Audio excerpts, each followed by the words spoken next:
name's Tom, and I'm the head instructor at Sailing Fanatics. And I'm here today to talk to you about tacking. First of all, we are going to look at what a tack actually is. Now, on this diagram you can see on the screen, there is an arrow, and the arrow is coming down the screen from the top to the bottom. And that represents the wind. Now, if we were sailing across the screen from right to left, with the wind coming across the right or starboard side of the boat, we can't keep going in that direction forever. We want to return back to where we've come from. So we have to turn the boat around. Now we can do that in two ways. We can either turn towards the wind, or we can turn away from the wind. With a tack, we always turn towards the wind. And if we do that, eventually the front of the boat passes through the wind. And when it does, the sails change sides. And then we can come out on our new course and return back to where we have come from.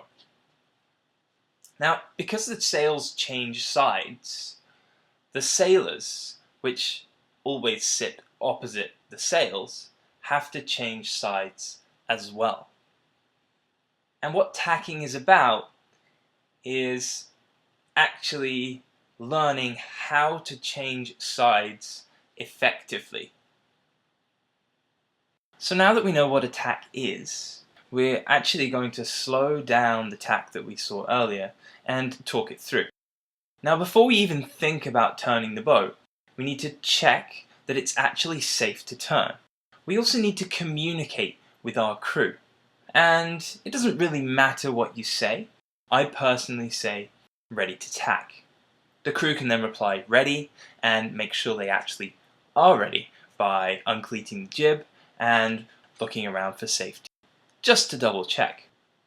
The next thing that we can do as the helmsperson is put our back foot across the boat.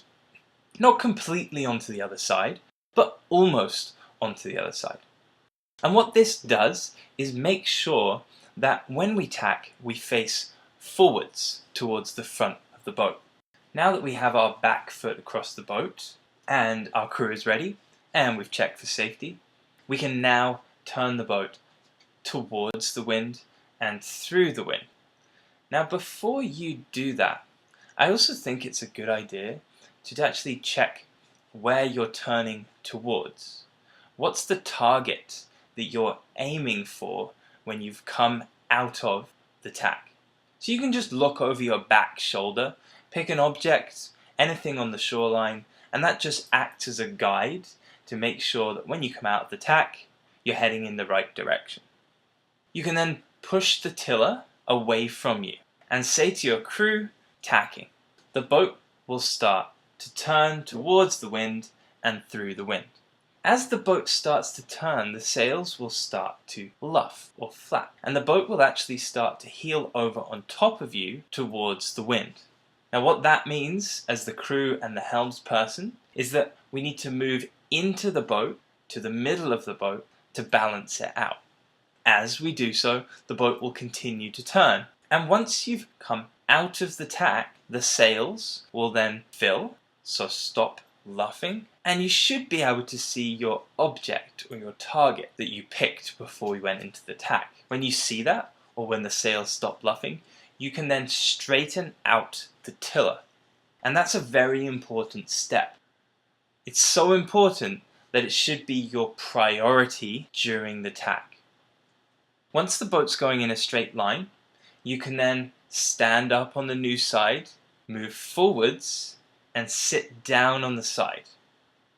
Notice at this point, I still haven't switched my hands. I still have the tiller in the same hand as I did on the other side of the boat, and the same with the main sheets. Now that I'm stable, now that I'm on the side, now the boat's going in a straight line, this is the best time to switch your hand. I can bring my main sheet hand back to the tiller. Then I can take my tiller hand forwards to the main sheet. And then I can put myself back into my comfortable sailing position with the tiller extension held as if I was holding a microphone, and the same with the main sheets.